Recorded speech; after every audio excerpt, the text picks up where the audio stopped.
Saint میں پہنچایا جائے گا. اس سے بہترین کسی صوبے کی کیا آج تک کوئی نمائندگی ہوئی ہے؟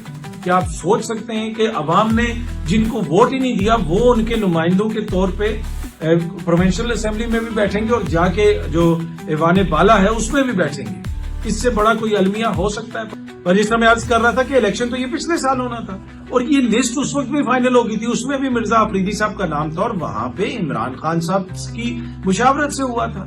اس وقت تک تو عمران خان صاحب کے پاس ایکسس تھا, لوگ بل بھی لیتے تھے, کوئی اس طرح کا مسئلہ نہیں تھا, لوگ جاتے تھے, اکثر خان صاحب سے ملاقاتیں ہوتی تھی اور وہ لسٹ وہیں سے آ کے فائنل ہوئی تھی جس میں مرزا آفریدی صاحب کا بھی نام تھا. ہاں مجھے اس پہ اعتراض ضرور ہو سکتا ہے, کسی اور کو بھی اعتراض ہو سکتا ہے اور موجودہ حالات کے اندر ہو سکتا ہے کہ خان صاحب باہر ہوتے تو وہ کوئی اور فیصلہ لیتے. اب جو پی ٹی آئی کے عرفان ہیں یا خرم ہیں وہاں سے خیبر پختونخوا سے جو ورکر ہیں, لوگوں کی خواہش تو یہی ہوگی کہ ان کو سامنے لایا جائے. ایک ایسی سیاسی جماعت جو کہتی ہے کہ جی ہم اسٹیٹس کو کے خلاف جا رہے ہیں تو پھر ان کو اپنے فیصلے بھی ویسے ہی کرنے پڑیں گے. لیکن جو خبریں اس طرح آ رہی ہیں کہ جی یہ بھی غدار ہے تو وہ بھی غدار ہے, اتنا تو میں آپ سے کنفرم کر سکتا ہوں کہ پولیٹیکل کمیٹی ہو جائے, ان کی کور کمیٹی ہو جائے, اس میں اکثر لڑائی بھی ہوتی ہے, اس میں اکثر بحث بھی ہوتی ہے اور بہت ساری چیزیں ہمارے تک بھی پہنچتی رہتی ہیں. پچھلے دنوں کچھ آڈیوز لیک ہوئی, میں آپ کو گارنٹی سے کہہ سکتا ہوں کہ وہ آڈیوز میرے پاس سب سے پہلے آ گئی, سب سے پہلے. پر میں نے اس کو کہا کہ ان کی آپس کی ایک بحث چل رہی ہے, ہر سیاسی جماعت کے اندر بحث ہوتی رہتی ہے. پر اینی وے جس میں عرض کر رہا تھا کہ جی وہاں پہ بحث بھی ہوئی, یہ اب کچھ نام جو ہے فائنل ہو گئے ہیں. اب بتایا یہ جا رہا ہے کہ جی یہ بھی غدار ہے وہ بھی غدار ہے, ایون کہ صاحبزادہ حامد رضا بھی غدار ہے. میرے خیال میں یہ تھوڑا سا مبالغہ ہے, اختلافات ضرور ہو سکتے ہیں, کوئی کسی کو یہ کہنا کہ جی وہ اس طرح بھی غدار ہے, کیا دیگر سیاسی جماعتوں کے اندر جو ہو رہا ہے اگر آپ اس طرح دوربینیں لگا کے ان کے اوپر بیٹھ جائیں آپ تو پارٹی پوری تباہ کر دیں گے ان کی, جی یہ بھی ٹھیک نہیں ہے وہ بھی ٹھیک نہیں ہے. حالت یہ ہے کہ خرم دستگیر صاحب جو وفاقی وزیر رہ چکے ہیں ان کو میڈیا پہ آ کے کہنا پڑا کہ میاں صاحب ہم سے ملتے ہی نہیں ہیں. اب ویسے مشاورت کے لیے پورا خاندان غالباً ویکینڈ کے اوپر مری آیا ہوا ہے, تو اچھی بات ہے, ملک اور قوم کے فیصلے وہاں پہ ہوں گے بہترین طریقے سے. پر جو کل سے سوشل میڈیا پہ چیزیں چل رہی ہیں کہ جی یہ بھی غدار ہے, اس لیڈر کا نام بھی لگا دیا, اس کا بھی لگا دیا, صاحبزادہ حامد رضا صاحب کو بھی رگڑ دیا, یہ سراسر زیادتی ہے. ان کے مختلف گروپس ہیں پاکستان تحریک انصاف کے اندر, ایک گروپ سے بات کرو تو وہ دوسرے کو برا بھلا کہتا ہے, دوسرے کو کہو تو وہ تیسرے سے گلا شکوہ کرتا ہے. تو پھر آپ نے خود دیکھنا ہوتا ہے کہ کس طرح معاملات ہیں, کس طرح چیزیں. پر اگر ساروں کو آپ اس کیٹیگری میں لے کے کھڑا کر دیں کہ جی یہ سارے غدار ہیں تو وہ حقائق کے منافی. ہاں کچھ فیصلے ایسے ہیں جن کے اوپر آپ تنقید کر سکتے ہیں. اب مثال کے طور پہ خیبر پختونخوا کی اسمبلی سے انہوں نے سینیٹرز منتخب کروانے. اب یہ اگر فارمولا طے کر رہے ہیں اپوزیشن کے ساتھ, وہ اپوزیشن جس کو ووٹ ہی نہیں پڑا, یہ ان کے مینڈیٹ کو نہیں مانتے, لیکن یہ ان کو 5-6 سیٹیں دینے کے لیے تیار ہیں کہ ان کو ڈر ہے شاید کہ ان کے لوگ بک جائیں گے. تو بھائی اگر لوگ بکتے ہیں تو بکیں, اس وقت وہ لوگ جو ہے ایکسپوز ہونے چاہیے. آپ ان کے مینڈیٹ کو نہیں مانتے, آپ خیبر پختونخوا کے عوام کی ووٹ کی توہین کر رہے ہیں اگر آپ ان کے ساتھ فارمولا بنا کے ان کے سینیٹرز کو بھی بھیج رہے ہیں. اب یہ فیصلہ غلط ہے, اس کے اوپر تنقید ہو سکتی ہے, لیکن اس کو بنا کے میں کہوں جی شیخ وقاص بھی غدار ہے تو علی امین بھی غدار ہے تو یہ بھی غدار ہے, وہ مناسب نہیں ہے. ہاں یہ ایک ایسا سیاسی فیصلہ ہے, مجھے یہ لگتا ہے کہ یہ غلط فیصلہ, میں اس فیصلے کے اوپر ضرور تنقید کروں گا. ہو سکتا ہے عمران خان صاحب باہر ہوں تو وہ یہ فیصلہ نہ لیتے. اب ان کے پاس جو انفارمیشن ہے وہ میرے پاس تو نہیں ہے, لیکن اگر آپ بات کرتے ہیں اسٹیٹس کو کے خلاف لڑنے کی, اگر آپ بات کرتے ہیں کہ ہم یہاں پہ تبدیلی لے کے آئیں گے تو پھر آپ کیوں ان کے ساتھ فارمولے طے کر کے اپنے لوگوں کو لے کے آ رہے ہیں. ایون کہ رانا ثناء اللہ صاحب نے ٹی وی پہ کہا کہ مشکل سے ہمیں 3 یا 4 سیٹیں ملیں گی, آپ کیوں ان کو 5 سیٹیں دینے کے لیے تیار ہیں. اور پھر یہ زیادتی, دراصل یہ عمران خان کے ساتھ زیادتی نہیں ہے, خیبر پختونخوا سے جو حق نہیں بنتا لوگوں کا پھر بھی وہ سینٹ میں آ کے بیٹھیں گے. یہ عمران خان کے ساتھ یا علی امین کے ساتھ یا پی ٹی آئی کے ساتھ زیادتی نہیں ہے, یہ خیبر پختونخوا کی عوام کی توہین ہے. ووٹ انہوں نے ان کو دیا, پہلے ان کی کم توہین ہوئی ہے کہ جناب ان میں سیٹیں بانٹ دی گئیں, ووٹ انہوں نے دیا نہیں. اب پی ٹی آئی والے ایک فارمولے کے تحت ان کے 1-2 ایکسٹرا بندے بھی وہاں پہ پہنچا رہے ہیں. کون سا ایسا ڈر ہے؟ ویسے فیصل کریم کنڈی صاحب نے کہا کہ جی کچھ لوگ ایسے ہیں جن سے ہمارے رابطے ہیں, اگر ہمیں 5 سیٹیں نہ دی گئیں تو ہم یہ کر دیں گے وہ کر دیں گے, اور ایسے بھی ہو سکتا ہے. تو میرے خیال میں یہ فارمولہ طے نہیں ہونا چاہیے تھا. میں یہ اب اس فیصلے کے اوپر میں تنقید کر رہا ہوں نا, وہ نہیں ہونا چاہیے تھا. ان کو وہاں پہ کھل کے انتخابات کروانے چاہیے تھے, اور جو وہ ٹکٹ ہے وہ بھی ورکر کو ملنا چاہیے تھا. مرزا آفریدی صاحب کا جو ٹکٹ میں نے پہلے بھی آپ کو بتایا وہ شروع میں اپروو عمران خان صاحب نے کیا تھا. یہ میں آپ کو حتمی طور پہ انفارمیشن کی بنیاد پہ کہہ رہا ہوں 2024 میں. لیکن اب جو حالات ہیں اس کے اندر مجھے یہ لگتا ہے کہ ورکر کو آگے آنا چاہیے تھا. خرم ہو جائیں چاہے عرفان ہو جائیں جو بھی ہیں ان کے لوگ ان کو آگے آنا چاہیے تھا. ان کو یہ ٹکٹ دینے چاہیے تھے. اور اگر آپ کسی کو اور کو ایڈجسٹ کر دیں تو وہ کسی اور جگہ پہ کر لیں جہاں پہ آپ کے نظریاتی لوگ ہیں جنہوں نے آپ کو ووٹ دیا ہے. وہاں سے اگر آپ اس طرح کے بندے کو لے کے آئیں گے جس کے اوپر لوگ تحفظات کا اظہار کر رہے ہیں تو پھر یقیناً جو ہے وہ باتیں تو ہوں گی. اور پھر مرزا آفریدی صاحب کے گھر پہ سارے گئے فارم ہاؤس کے اوپر وہ بھی ہم نے دیکھا. پر اینڈ آف دا ڈے یہ ان کی سیاسی جماعت ہے, یہ انہوں نے فیصلہ کرنا ہے. میں نے یہ کسی اور صحافی نے نہیں کرنا. ہاں فیصلہ جب ہو جائے گا جب وہ منتخب ہو جائیں گے یا منتخب نہیں بھی ہوتے جو بھی ہوتا ہے اس کے اوپر ہم تنقید کر سکتے ہیں. جس طرح میں نے کہا کہ یہ جو فارمولہ طے کیا گیا ہے میری نظر میں یہ انتہائی غلط چیز ہے. باقی ان کی حکومت کے جو فیصلے ہیں وہاں پہ ان میں بہت سارے ایسے فیصلے جن کے اوپر آپ تحفظات کا اظہار کر سکتے ہیں. علی امین صاحب نے کہا تھا کہ جی 9 مئی کے جتنے کیسز ہیں وہ سارے فیک ہیں, ہم خیبر پختونخوا میں ختم کر دیں گے ایڈمنسٹریٹو اپنی اتھارٹی استعمال کرتے ہوئے. لیکن وہ کیسز ابھی بھی چل رہے ہیں. اس دن انہوں نے کہا کہ میں نے آیا اس سے میری بات ہو رہی تھی تو وہ بتا رہے تھے کہ یار ہماری پیشی تھی 9 مئی کی کیسز میں خیبر پختونخوا کے اندر. میں نے کہا وہ ختم نہیں ہوئے. علی امین صاحب نے تو ایک ہفتے میں کہا تھا کہ میں یہ سارے کیسز ختم کر رہا ہوں. ان کا جی ابھی بھی چل رہے ہیں اور ہم پیشیاں بھگت رہے ہیں. تو یہ حالت ہے وہاں پہ. اس کے علاوہ ادھر ان کے لوگوں کے اوپر پرچے بھی ہو جاتے ہیں. پیکا ایکٹ کے تحت بھی وہاں پہ کاروائیاں ہو رہی ہیں, لوگ اٹھائے بھی جاتے ہیں. ایک کوئی ان کا اپنا ایس ایچ او ہے اس کے خلاف روز شاندانہ گلزار صاحبہ وہاں پہ احتجاج کر رہی ہوتی ہیں. تو ایڈمنسٹریٹولی وہاں پہ بہت زیادہ مسائل ہیں. علی امین کے اوپر بہت ساری چیزوں کے اوپر تنقید ہو سکتی ہے جس طریقے سے وہ معاملات کو چلا رہے ہیں. اچھا, پنجاب میں جتنے سیلاب آئے اب بتایا جا رہا ہے کہ آنے والے دنوں میں مزید بارشیں ہو سکتی ہیں. پر جس طرح میں نے پہلے بھی شیئر کیا تھا کہ اس کے اوپر بحث میڈیا پہ یہ ہو ہی نہیں رہی ہے کہ کتنی نااہلی حکومت کی تھی, کیسے اتنی جانیں چلی گئیں, کیسے پہلے وارننگ نہیں دی گئی, پہلے کیوں نہیں بتایا گیا. وہاں پہ اب کلائمیٹ چینج اور دنیا اور پتہ نہیں کیا کیا باتیں ہو رہی ہیں. لیکن آپ کو واضح طور پہ نااہلی انتظامیہ کی بھی نظر آتی ہے. دیکھیں ایک تو قدرت کی کچھ چیزیں ان کے اوپر آپ کو کنٹرول نہیں ہے, لیکن جس طریقے سے پانی جگہ جگہ کھڑا ہوا, جس طریقے سے سیلاب آئے, پہلے کیوں نہیں وارننگ دی گئی کہ اتنی زیادہ بارش آ سکتی ہے, اتنا بڑے پیمانے پہ سیلاب آ سکتا ہے. ایک دو ریسکیو آپریشن کر کے وہ پنجاب کی حکومت ویڈیو شیئر کر کے ذمہ داری سے تو نہیں بچ سکتی. آپ کو کچھ نہ کچھ ذمہ داری تو لینی پڑے گی کہ کیوں آپ جو ہے وہ پہلے وارننگ نہیں دے سکے. جو اسی طرح کے جو ڈپارٹمنٹ ہیں, جو ڈیزاسٹر مینجمنٹ والے ڈپارٹمنٹ ہیں, چاہے وہ صوبائی سطح پہ ہو نیشنل سطح پہ ہو, اس میں جناب افسران بھی تعینات ہوتے ہیں, تنخواہیں بھی مل رہی ہیں, روٹیاں بھی ان کی لگی ہوئی ہیں, یہ ویسے ہی سارے بیٹھے ہیں. جب آپ کی میری ٹوٹل ذمہ داری اگر مثال کے طور پہ یہ ہے کہ میں نے ویڈیو بنانی ہے اور میں ویڈیو بناؤں ہی نہ یا میں خبر رپورٹ ہی نہ کروں, اور جب خبر رپورٹ ہو جائے اور سال بعد میں کہوں جی وہ یہ ہو گیا تو وہ ہو گیا, ان کی ٹوٹل ذمہ داری یہ ہے کہ انہوں نے ان چیزوں کو روکنا ہے. یہ میرے یا آپ جیسے نہیں ہے, ان کا ٹوٹل کام یہ ہے. ان کو فنڈ اس چیز کا ملتا ہے, ان کو پیسہ اس چیز کا ملتا ہے, ان کو مراد اس چیز کی ملتی ہیں کہ یہ جو ڈپارٹمنٹس ہیں کہ انہوں نے دیکھنا ہے کہ کہاں پہ کوئی ایسا ڈیزاسٹر آ سکتا ہے, پورا سال پلاننگ کرنی ہے. جب ڈیزاسٹر ہو جاتا ہے اس کے بعد تو مجھے بھی پتا چل جاتا ہے, اس کے بعد تو میں بھی لوگوں کو کہہ سکتا ہوں کہ بھائی اب آپ نے ادھر نہیں جانا, اب آپ نے ادھر نہیں جانا. اس کے بعد تو میڈیا بھی اس کو رپورٹ کرتا ہے. اور بھائی پہلے آپ لوگوں کو محفوظ کرنے کے لیے آپ کی ذمہ داری ہے, اور اس میں کمپلیٹ فیلئر آپ کو نظر آتا ہے, چاہے وہ خیبر پختونخوا کے اندر سوات والا واقعہ ہو یا ادھر جس طریقے سے پنجاب میں ہو رہا ہے. لیکن جس طریقے سے پنجاب میں جتنے بڑے پیمانے پہ ہوا ہے, پہلے گندم سے تباہی آئی, اب کسانوں کے مویشی سارے بہہ گئے, اور جو لوگوں کے دلوں میں اس وقت باتیں ہیں وہ ساری ہو سکتا ہے منہ پہ نہ آئے, منہ پہ آتی ہیں تو پھر لوگوں کے لیے مسائل بھی ہوتے ہیں.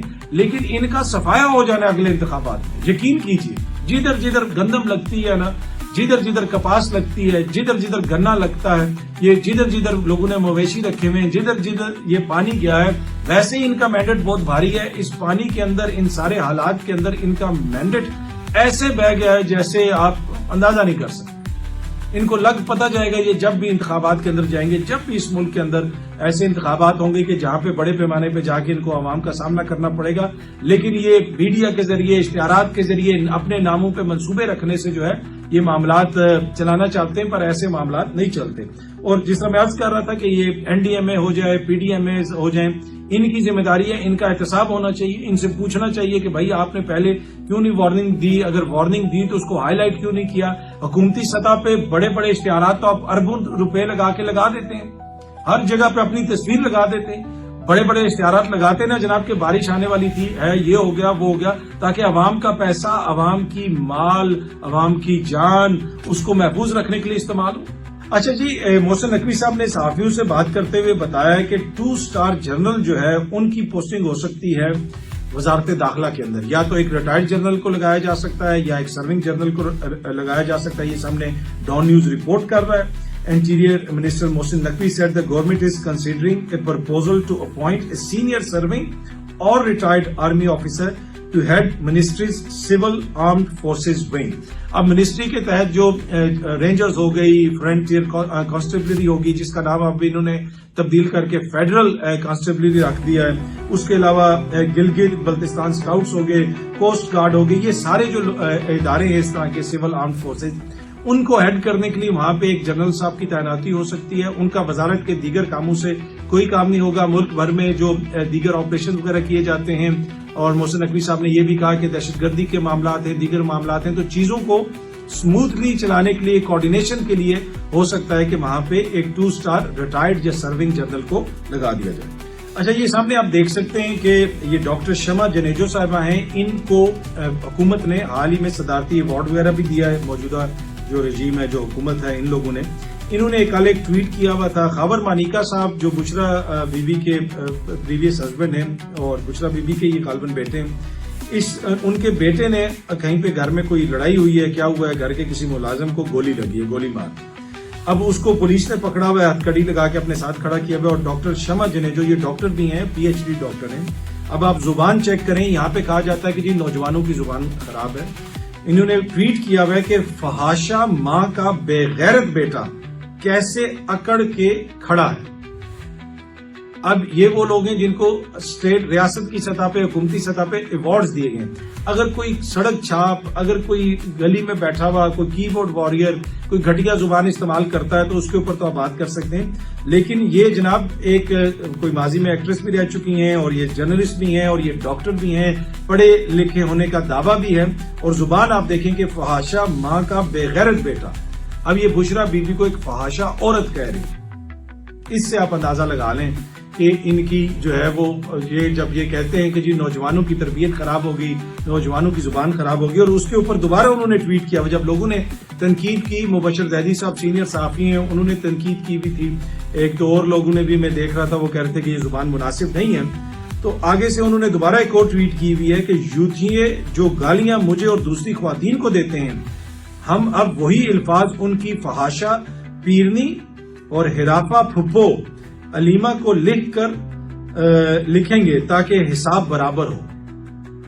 اب کون سا معزز معتبر بندہ جو آ کے کسی کو گالی دیتا ہے، کوئی بے نامی اکاؤنٹ ہے، کوئی گھٹیا بندہ ہے، وہ تو اور بات ہے، لیکن یہ آپ اس سے اندازہ لگا لیں کہ اس قوم کو کون تربیت دے گا کہ یہ جن لوگوں کو ایوارڈز دیے جاتے ہیں، جو سو کالڈ پڑھے لکھے ہیں، جو سو کالڈ ویسٹ میں بیٹھے ہوئے ویسٹرن ویلیوز کی بات کرتے ہیں، یہ ان کی حالت ہے، اور یہ الزام لگاتے ہیں کہ پی ٹی آئی کی ایک خاتون رہنما کا مجھے بیان دکھا دیں، یا پی ٹی آئی کی کسی ایک ایسے بندے کا کوئی بیان دکھا دیں جو کسی عہدے پہ رہا ہو، جس کے پاس کوئی ہو، جس نے کسی عورت کو فحاشہ کہا ہو یا ایسی کوئی بات کی ہو، خدا نہ خواستہ کسی دوسرے مخالف کے حوالے سے۔ باقی کچھ بہت ساری چیزیں ہیں پی ٹی آئی والے، ان پہ بھی آپ اعتراض کر سکتے ہیں۔ جو لوگ ڈاکٹر صاحبہ کے خلاف نامناسب زبان استعمال کرتے ہیں سوشل میڈیا پہ، وہ بھی قابل مذمت ہے، نہیں ہونی چاہیے۔ اب میں اس دن اڈیالہ جیل گیا ہوا تھا، خان صاحب سے ملاقات تو نہیں ہو سکی، لیکن وہ بہت سارے لوگوں نے مجھے بھیجا کہ اتنے لوگ مجھے گالیاں دے رہے ہیں۔ کل بھی ایک ایسا بندہ جس کو تقریباً آدھی کابینہ فالو کرتی ہے سوشل میڈیا پہ، اس نے مجھے گالیاں دی ہوئی تھیں، اور اپنے سوشل میڈیا اکاؤنٹ کے اوپر میری ویڈیو شیئر کر کے پتہ نہیں کیا کیا۔ اب اس نے جو گالی دی بھی ہے اس کی ذمہ داری میں خدا نہ خواستہ کسی اور کے اوپر تو نہیں لگا سکتا، وہ اپنی زبان کا خود ذمہ دار ہے، وہ جو وہ کر رہا ہے وہ خود ذمہ دار ہے۔ لیکن اس سے آپ اندازہ لگا لیں کہ یہاں پہ کتنا بڑا تضاد اور کتنی بڑی منافقت ہے کہ خود آپ کسی بھی خاتون کے اوپر فحاشہ ہونے کا الزام لگا دیں۔ کدھر ہیں وہ سارے جناب جو کہتے ہیں کہ خواتین کے حوالے سے ایسی زبان استعمال نہیں ہونی چاہیے؟ کیا اس ملک میں صرف عمران خان صاحب کی بیوی جو ہے وہ ایک ایسی خاتون ہے کہ جس کو آپ جو مرضی کہتے رہیں؟ جب وہ حکومت میں بھی تھے تب بھی بشرا بی بی کے اوپر ساری باتیں ہوتی تھیں, پورا بیانیہ بنتا تھا, کالم لکھے جاتے تھے جی پہاڑوں میں یہ ہو گیا, اینڈ سے یہ ہو گیا, عجیب عجیب بیانیہ بنائے جاتے تھے. لیکن وہ ساری خواتین جو وومن رائٹس کی باتیں کرتی ہیں, ساری تو نہیں مطلب بڑی تعداد ان کی جو لبرل ہونے کا دعویٰ بھی کرتی ہیں, وہ اس کمپین کے اندر پیش تھی. اور آپ ادھر بھی آپ دیکھ لیں کہ آپ جو ہے اس بچے کو جس نے جب بندے کو لڑکے کو جس نے یہ حرکت کی, آپ اس پہ تنقید کریں. وہ جس باپ کے ساتھ رہ رہا ہے اس پہ تنقید نہیں ہوئی. اس کی جو ماں ہے جو جیل میں ہے اور جس کے ساتھ جیل میں جو سلوک ہو رہا ہے وہ پہلے میں نے آپ کو بتایا, اس کو فحاشہ کہا جا رہا ہے. اب یہ جس طرح خواجہ صاحب نے کہا تھا کہ یہ مالی فحاشی ہے, اب یہ نظریاتی یا جسے آپ کہہ سکتے ہیں یہ انٹلیکچوئل فحاشی نہیں ہے. پر اینی وے وہ جو خواجہ صاحب نے مالی فحاشی کہا تھا چیئرمین سینٹ اور اسپیکر صاحب کی تنخواہوں کے حوالے سے, اور وزیر اعظم صاحب نے نوٹس لیا تھا, وہ نوٹس کا پتہ نہیں کدھر ہوا. وہ ایک دفعہ ڈاکٹر بابر اوان صاحب نے کہا تھا کہ نوٹس ملیا ککھ نہیں لیا. تو وہ آپ جتنے مرضی نوٹس لینے کی خبریں آتی رہیں, آپ جتنا مرضی نوٹس لیتے رہیں, ان کا ککھ نہیں ہل رہا, تنخواہیں بھی بڑھ رہی ہیں, سب کچھ اسی طرح نظام چل رہا ہے. اچھا جی, ٹرمپ نے تو مودی کی آتما ہی رول دی ہے. ہاں جی, مودی کی آتما رول دی ہے ٹرمپ نے کہا ہے کہ ہی تھنکس کے 5 طیارے گرے تھے. ٹرمپ نے بات کرتے ہوئے اپنے وہ کانگریس والے لوگوں کے ساتھ بیٹھے ہوئے تھے کسی ڈنر پہ, انہوں نے کہا جی 4-5 طیارے گرے, بٹ آئی تھنک کہ 5 طیارے گرے. اور ٹرمپ نے بار بار ذکر بھی کیا کہ میں نے جنگ رکوائی, میں نے یہ کیا, میں نے وہ کیا. میرے خیال میں اب ایک ہی چیز پیچھے رہ گئی کہ ٹرمپ صاحب مودی کو سامنے کھڑا کریں اور 1-2 کر دیں. اس کے علاوہ تو ٹرمپ نے کوئی کسر نہیں چھوڑی. میرے خیال میں اس بیان کے بعد اب اگین انڈین میڈیا کو بڑی تکلیف ہوئی ہے. اب پتا ہے پوری دنیا کو کہ انڈیا کے ساتھ جو ہوئی اس رات کو, جس طرح ان کے طیارے گرائے گئے, اور ٹرمپ صاحب نے یہ کہا, انہوں نے یہ ذکر تو نہیں کیا جی کس سائڈ کے گرے, لیکن پوری دنیا کو پتا ہے کہ کس سائڈ کے طیارے گرے, اور سب کو پتا ہے کہ رافیل بھی اس کے اندر گرے. اچھا, ایک اور بات بھی ہے. اب یہ جو ٹرمپ صاحب نے بیان دیا ہے, اس کے بعد ایک اور خبر میں دیکھ رہا تھا کہ بنگلہ دیش نے نریندر مودی کو 25 من آموں کا تحفہ بھیجا. یہ بی بی سی رپورٹ کر رہا ہے. مینگو ڈپلومیسی جناب, تلخ تعلقات میں کیا مٹھاس لے کے آئے گی, یہ بی بی سی کوشچن بھی کر رہا ہے. تو میرے خیال میں یہ جو ٹرمپ صاحب نے اب کیا ہے مودی کے ساتھ, اس کے بعد اس سے بہتر تحفہ بنگلہ دیش کی جانب سے نہیں بھیجا جا سکتا. اب یہ آم بھیج دیے گئے, 25 من آم ہے جناب. اب مودی صاحب چوپے بیٹھ گئے, ٹھیک ہے. جو ان کو جنگ کرنے کا بڑا شوق تھا, ان کو پہلے بھی کہا گیا تھا کہ ایسی حرکت نہ کرنا پاکستان کے ساتھ. اب جب سے پاکستان آرمی سے, پاکستان ایئر فورس سے, نیوی سے انہوں نے مار کھائی ہے, جنگ ہاری ہے, اس کے بعد اب مودی صاحب کو چاہیے کہ یہ بیٹھ کے گھر میں آم ہی چوپا کریں, باقی جو ہے ان کے کوئی حالات نہیں. اب دوسری جانب ایک اور بات بھی ہے, مودی صاحب کی حکومت کو امریکہ نے کہہ دیا کہ آپ نے روس سے سستا تیل نہ لیں. اگر آپ نے روس سے سستا تیل لیا تو آپ پہ پابندیاں لگ سکتی ہیں.